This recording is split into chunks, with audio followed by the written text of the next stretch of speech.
겨울철만 되면 창문과 벽에 흥건하게 맺혀있는 이슬, 바로 결로현상입니다. 왜 발생하는지, 어떻게 막을 수 있는지 오늘 이 영상 하나로 끝내겠습니다. 공기는 수증기를 머금고 있습니다. 그리고 공기는 따뜻할수록 더 많은 수증기를 머금을 수 있고, 반대로 차가워질수록 머금을 수 있는 수증기의 양이 줄어들게 됩니다. 만약 공기의 온도가 점점 차가워진다면 실제로 갖고 있는 수증기의 양보다 머금을 수 있는 수증기의 양이 줄어들게 되는데, 이를 과포화 상태라고 합니다. 과포화된 수증기는 기체에서 액체로 변해 이슬이 맺히게 되는데, 이런 현상이 일어나는 온도를 이슬점이라고 합니다. 예를 들자면 여름에 차가운 물이 든 컵에 이슬이 맺힌 걸 볼 수 있는데요. 이는 수증기를 머금은 공기가 차가운 컵을 만나며 공기의 온도가 이슬점보다 내려가서 결로 현상이 발생하는 것입니다. 그럼 건물에서는 왜 결로가 발생할까요? 결로를 만드는 원인은 크게 두 가지인데요. 내외부의 온도차, 그리고 습도입니다. 겨울이 되면 외부는 차가워지고 난방을 하는 내부는 따뜻해집니다. 즉 외부와 내부의 온도 차이가 발생합니다. 이런 상황에서 수증기를 머금은 내부 공기가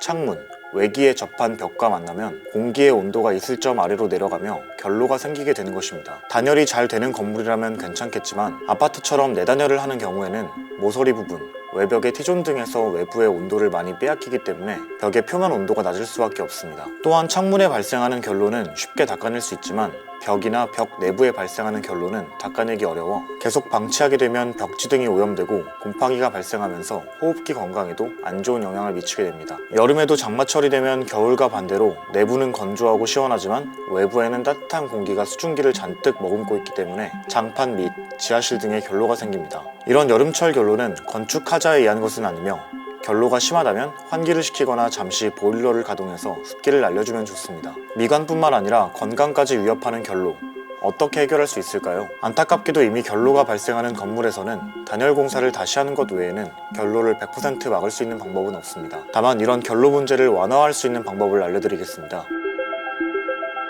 여기서 포인트는 실내로 외부에 건조한 공기를 유입시켜 실내의 습도를 떨어뜨리는 것입니다. 실내의 습도가 내려가면 이슬점 역시 낮아지게 되면서 결로 현상이 줄어드는 것입니다. 실내 온도가 너무 떨어져서 환기를 시키기 어렵다면 제습기 등의 가전제품을 활용해 결로 문제를 완화시킬 수 있습니다.